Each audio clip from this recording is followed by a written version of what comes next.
आज आमे कथा हेबा गंधमार्दन पहाड़ विषय जहाँकि आम ओडिशा रे अछि।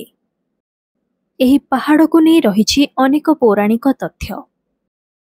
एहा सह आज आमे जानिबा गंधमार्दन पहाड़र इतिहास तथा यार जैव विविधता संपर्क रे।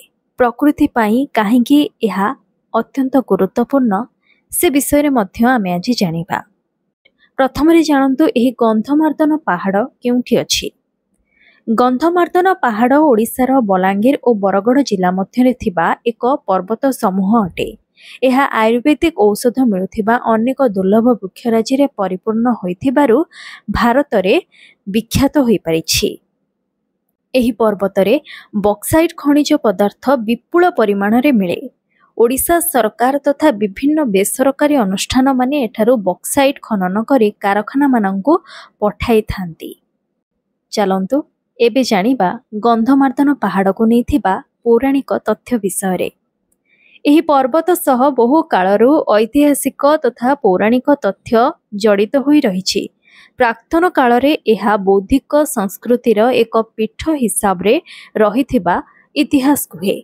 पर्वतर निकटवर्ती इलाका रे अनेक पुरातन ध्वंस स्तूप तथा अन्यान्य भग्नावशेष आज मध्य देखिबाकु मिले। पुराण वर्णना अनुसार हनुमान एही पर्वत को लक्ष्मण जीवन बंचेबा पाई लंका को बोही नेइथिले। राम रावण युद्ध समय रे त्रेतया जुगरे होइथिबा एही युद्ध काल रे श्रीरामंको उपदेष्टा जाम्बवान श्रीरामंको कहिथिले हनुमानंको गंधमार्दन पठेई सेठारु विशल्यकरणी पत्र आनिबाको। हनुमान गंधमार्दन पहुंची घंच अरण्य भितरे विशल्यकरणी गछ को चिन्हि पारि नथिले। तेणु से संपूर्ण पर्वत को उपाड़ी ताकू नहीं जाइथिले। से नेला बेले सेथिरु गोटिए खंड आकाशरु सेही जागारे पड़ी जाइथिला। वर्तमान गंधमार्दन सेही खंड को बोली पुराण कहे। माने आमे एमिति भी जानि परिबा जे एहा हेउछि पूर्ण रूपे गंधमार्दन पहाड़ नुहे बरं गंधमार्दन पहाड़र किछि अंश जहाँकि एही बलांगीर और बरगढ़ जिला मध्य रही। एही पर्वतर उत्तर दिगरे एक सुंदर झरणा तटरे प्रख्यात नृसिंहनाथ मंदिर तथा दक्षिण पटरे एक झरणा कूଳରେ हरिशंकर मंदिर अवस्थित। गोटे पटरे प्रभु श्रीहरि विष्णु एवं अन्य पटरे प्रभु शिवशंकर पूजा पाउछंती।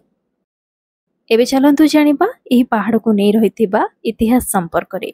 महाभारत पुराण रे उल्लेख अनुसार महावीर द्रोण तांकर बच्छा छात्र मानंको एही पर्वतर अरण्य रे शस्त्र शिक्षा प्रदान करुथिले। तांकठारु शिक्षा पाइथिबा छात्र माने सारा भारत रे पोखत योद्धार सम्मान पाउथिले। चीन देशर परिव्राजक मध्य एही गंधमार्दन परिभ्रमण करी एहार सुंदरता उपरे तांको भ्रमण पुस्तक रे उल्लेख करिसंती। तांको अनुसार पर्वत निकटरे परिमलगिरी नामक एक बौद्ध विश्वविद्यालय मध्य थिला।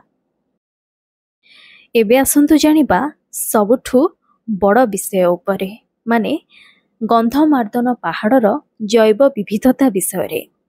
गंधमार्दन पहाड़टी साधारण पहाड़ नुहे। यह अन्य पहाड़ ठारू सबुठारू विशेष और स्वतंत्र स्थान अधिकार करिछि। कारण एही पहाड़ रे जे घंच अरण्य सब रहिछि ताहा मध्यरे अधिकांश गछ औषधीय वृक्ष अटे जहा पृथ्वी प्रसिद्ध।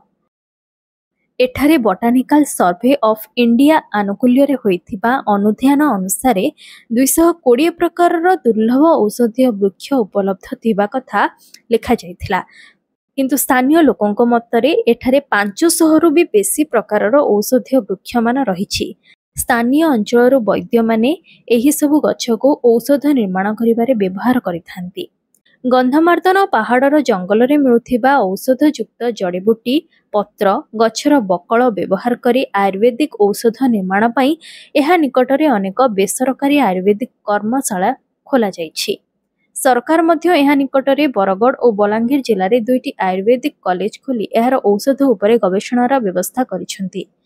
एही अरण्य अंचल रे मिलुथिबा आयुर्वेदिक उपादान मानंकु स्थानीय लोक माने संग्रह करी डाबर झंडू परी बृहत औषध कंपनी मानंकु जोगाई थांती।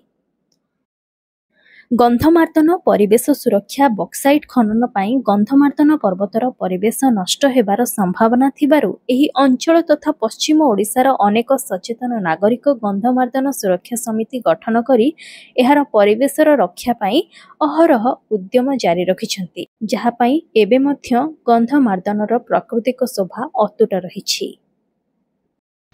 ତ ଏବେ ଆପଣ ଏହି ଗନ୍ଧମାର୍ଦ୍ଦନ ପାହାଡ଼କୁ ନେଇଥିବା ସମ୍ପୂର୍ଣ୍ଣ ତଥ୍ୟ ଜାଣିସାରିଥିବେ। ପୌରାଣିକ ତଥ୍ୟ କ'ଣ ରହିଛି, ହିନ୍ଦୁ ଶାସ୍ତ୍ରରେ ଗନ୍ଧମାର୍ଦ୍ଦନ ପାହାଡ଼କୁ କାହିଁକି ବିଶେଷ ରୂପେ ସ୍ଥାନ ଦିଆଯାଇଛି, ଏହା ସହ ଏହାର ଇତିହାସ ତଥା ଏହାର ଜୈବ ବିବିଧତା ସମ୍ପର୍କରେ।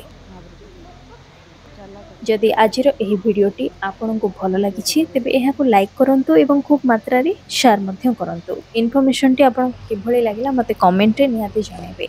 ଯେଉଁମାନେ ବଲାଙ୍ଗୀର ତଥା ବରଗଡ଼ ଜିଲ୍ଲାରୁ ଏହି ଭିଡ଼ିଓଟି ଦେଖୁଛନ୍ତି ସେମାନେ ମଧ୍ୟ କମେଣ୍ଟରେ ମୋତେ ଜଣାନ୍ତୁ।